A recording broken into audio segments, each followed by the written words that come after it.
اور یاد رکھیں عقیدہ رشتے پر بھاری ہوتا ہے. عقیدہ رشتے پر کیا ہوتا ہے؟ ہمارے رشتے دار جو ہمارے نظریات کے مخالف ہیں، کوئی شیعہ ہو، کوئی بابی ہو، دیوبندی ہو، کوئی سنی ہو، رشتے کرتے ہیں. کہتے جی وہ تو ادھر رشتہ کیوں نہیں کیتا، تیرے سکے لگ دے. وہ جی شیعہ ہو گئے نے، کیوں چھوڑا ان کو؟ سکا رشتہ دار تھا، کیوں؟ کس بنیاد پہ چھوڑا؟ بتائیں مجھے. عقیدے اور نظریات کے اختلافات کی بنا پر. اج تینوں پتا ہے بھی عقیدہ جڑا ہے کہ جہدے نال نہ رلدا ہوئے تو پھر رشتہ نہیں ہوندا. علی دے بابے نوں نہیں سی پتا؟ یہ ذہن میں رکھیں. ہم چھوڑ دیتے ہیں. آج یہ جو لوگ میرے ساتھ اختلاف کرتے ہیں، ان سے اگر کوئی پوچھے کہ یار سید نہیں، اے آل رسول نہیں طیب شاہ، آپ اس کے ساتھ اختلاف کیوں کرتے ہیں، کیوں نہیں اس کی عزت کرتے؟ وہ کہتے ہیں روے سید، اس کا عقیدہ نہیں ٹھیک. بھی کہتے ہیں کہ کیا پتا چلا کہ اگر نظریات میں اختلاف آ جائے تو بھلے وہ رسول کا رشتہ دار کیوں نہ ہو، لوگ اس رشتے کا لحاظ نہیں کرتے. وہ کہتے ہیں اس کے نظریات ہمارے نظریات سے نہیں ملتے. یار 85 چک آلے ہو آلے دوالے، بات میری پتہ نہیں آپ نے سمجھی کہ نہیں. جتنے مسلکاں دے فرق بن جاندے نے، لوکی رشتہ داریاں چھڈ نہیں دندے. کیوں؟ حالانکہ وہ مسلمان ہی ہوتے ہیں سارے. وہ سب خانہ کعبہ کی طرف منہ کر کے نماز پڑھتے ہیں، سب قرآن کو مانتے ہیں، سب اللہ کو مانتے ہیں. یہ کیوں نہیں کہتے میں نے نہیں کرنا رشتہ ادھر؟ کیوں؟ اس کا مسلک خراب ہو گیا ہے، نظریہ بدل گیا ہے، عقیدہ تبدیل ہو گیا ہے. اس کا مطلب ہے کہ 1500 سال بعد بھی نبی کے جو ماننے والے ہیں وہ عقیدے کی مضبوطی پہ یقین رکھتے ہیں کہ رشتے سے عقیدہ ضروری ہوتا ہے. تو ذرا اب آؤ تو ذرا پیچھے، جب حضرت عبد المطلب کا آخری وقت تھا نبی پاک کے دادا جی کا، تو ان کی وصیت یہ کتابوں میں لکھی ہوئی ہمارے اہل سنت کے، کہ انہوں نے رو کے کہا کاش میں اس کے اعلان نبوت وقت زندہ ہوتا. اپنی اولاد کو اکٹھا کر کے کہا کاش میں جب یہ اعلان کرے گا تبلیغ اسلام کا میں زندہ ہوتا تو اے میرے بچوں میں اس کی بیعت کرتا. یہ دکھ ہے کہ میں جا رہا ہوں، لیکن اس بات سے مطمئن ہوں کہ میرے بعد جو ہوں گے میرے فریضے کو وہ انجام دیں گے. بات سنو، اس کے ساتھ رہنا، اس کی مدد کرنا، جو میں چاہتا ہوں وہ تم کرنا. تو یہ کس نے کیا حضرت عبد المطلب کے بعد؟ حضرت ابو طالب علیہ السلام نے اپنے باپ کی بات کو سرے لگایا انہوں نے، اور حوالے کر کے گئے اور کہہ کے گئے کہ ابو طالب میں جا رہا ہوں، اللہ کی یہ امانت اب تیرے حوالے ہے. اچھا اب وقت تھا کہ باپ بھی چلا گیا ہے، دادا تھا شفیق وہ بھی فوت ہو گیا ہے، چھوٹا سا یتیم بچہ ہے، اس کا کام تمام کرو. نہ صاحب نظام رہے نہ نظام رہے. کس نظام کی میں حفاظت کرتا پھروں گا؟ اس کا اور میرا نظریہ ہی نہیں ملتا، میرا نظریہ اور ہے، اس کا اور ہے، ختم کر دیتے. لیکن یہاں یہ نہیں نظر آتا. یہاں نظر کیا آتا ہے کہ بچپنا ہے، شام کی طرف جا رہے ہیں، اور محبت کا، شفقت کا اور راکھی کا عالم یہ ہے کہ ساتھ لے کے جا رہے ہیں. اب یہ تو سکولوں کی کتابوں میں بھی پڑھا ہے بچوں نے کہ بحیرہ راہب نے رستے میں روک کے کہا ابو طالب واپس لے جا، یہ نبی ہے.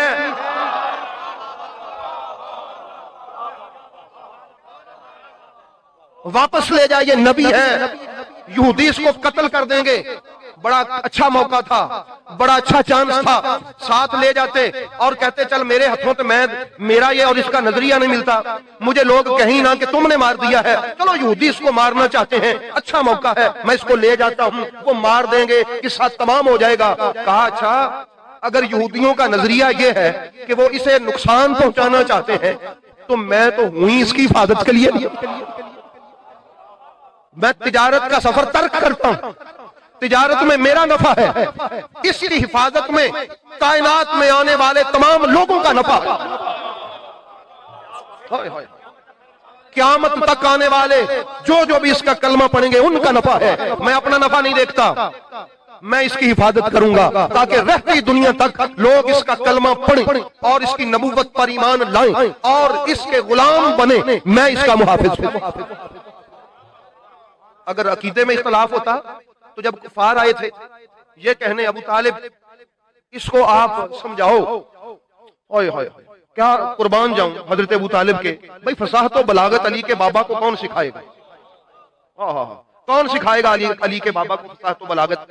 کیا خوبصورت طریقے سے بات کی سرکار ابو طالب علیہ السلام نے. فرمایا اے میرے بھتیجے، ان ابن امے کا، یہ جو تیرے رشتہ دار ہیں نا، زعم انہم تؤذونا، ان کا خیال ہے، ان کا خیال ہے، زعم انہم تؤذونا، کہ یہ تیری طرف سے ستائے جاتے ہیں. یہ کہتے ہیں، ان کا خیال ہے کہ محمد ہمیں تکلیف دیتا ہے. ان کا خیال ہے. اگر عقیدے اور نظریے میں اختلاف تھا تو کہتے محمد صلی اللہ علیہ وآلہ وسلم میں تنگ آ گیا ہوں تیرے روز روز کے علموں سے. روز تیرا ایک نہ ایک گلا شکوہ لوگ لے کے آتے ہیں میرے پاس شکایت کہ تو نے آج اس کے خدا کے بارے میں بات کی ہے، کل اس کے خدا کے بارے میں. یہ بند کر، بند کر، یہ سلسلہ بند کر. فرمایا یہ نہیں کہا، اور یہ کہتے کہ واقعی تو انہوں نے تکلیف دینا ہے. یہ کہنا چاہیے تھا کہ یہ سچ بولتے ہیں کہ تیری وجہ سے ان کو تکلیف ہوتی ہے. کبھی تو لات کو برا کہتا ہے، کبھی منات کو، کبھی حبل کو، کبھی عزا کو، کبھی کسی ان کے خدا کو، کبھی کسی خدا کو، تو روز ان کو تکلیف دیتا ہے. یہ صحیح کہتے ہیں. فرمایا ان کا خیال ہے کہ ان کو تکلیف ہوتی ہے تیری طرف سے. فصاحت و بلاغت پہ توجہ کریں. آپ اس کا کیا جواب دیتے ہیں؟ تو میرے نبی پاک کی آنکھوں میں آنسو تھے. اس وقت میرے رسول پاک نے کہا تھا چچا میرے اس ہاتھ پہ سورج، اس ہاتھ پہ چاند رکھ دیا جائے. میں پھر بھی جو یہ کہنے آئے ہیں وہ نہیں کروں گا، میں وہی کہوں گا جو مجھے اس نے کہا. آنکھوں میں آنسو دیکھے میرے نبی جانے لگے کفار کے سامنے. وہ جو علماء لے کے آئے تھے ان کے سامنے تب یہ لفظ کہے تھے، تب یہ لفظ کہے تھے، اے محمد فاصدع بما تؤمر، جو تجھے حکم ہوا ہے نا اللہ کا تو کہہ. فاصدع بما تؤمر، کہہ. تیرے آنسو میں نہیں دیکھ، تیرا رونا مجھے برداشت نہیں ہے. فاصدع بما تؤمر لن یصلوک وصدا. رہ گیا ان کا مسئلہ. یہ جو آئے ہیں لن یصلوک، یہ تجھ تک نہیں پہنچ سکتے. جتنی بھی کوشش کر لیں نہیں پہنچ سکتے. وجہ کیا ہے؟ حتی فی التراب الدفینہ، یہاں تک کہ میں مر کے قبر کے نیچے چلا جاؤں تب تو ممکن ہے کہ ابو طالب کے مرنے کے بعد کوئی محمد تک پہنچے. اے میرے بیٹے فاصدع بما تؤمر، کر اعلان، کر اعلان، کر فاصدع بما تؤمر، کر اعلان. ابو طالب علیہ السلام کی بات کرتے ہیں. کلمہ پڑھا ابھی تیسری پشت نے، وہ اٹھ کے میرے مولا کے باپ کی بات کرتے. وہ جی ہمیں علم آ گیا ہے. یہ تجھے یہ علم آیا ہے کہ اللہ نے اس سے کم تر درجے کے مومن کی قرآن میں بات کی ہے.